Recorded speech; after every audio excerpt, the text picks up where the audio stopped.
về nơi đây ta bên kia trong giây phút tình yêu hiệp nhất đến khắp nơi ta tận hưởng với bao con tim lạc lối.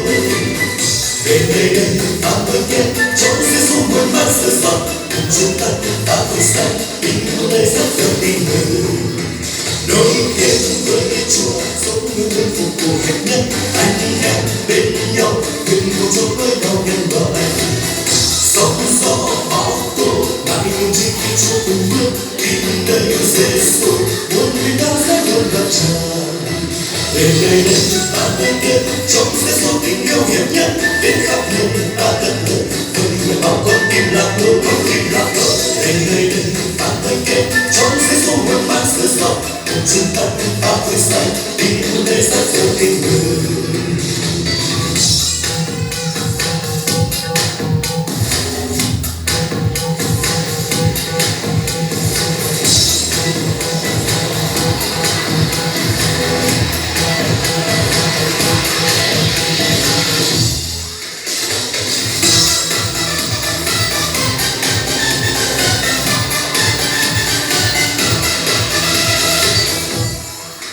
Gắn kết với Chúa đưa rời lòng lạnh giá cho ai trơn chuyện tìm về bên trái tim phiêu hiền.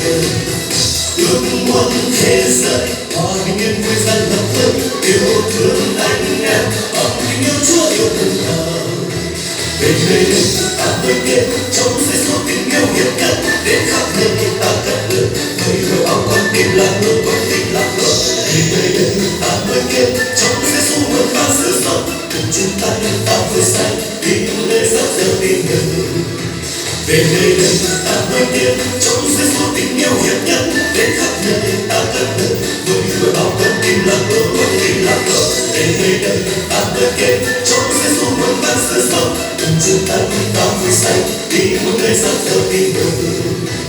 Cùng bên nhau tay trong tay vì một phương truyền giáo.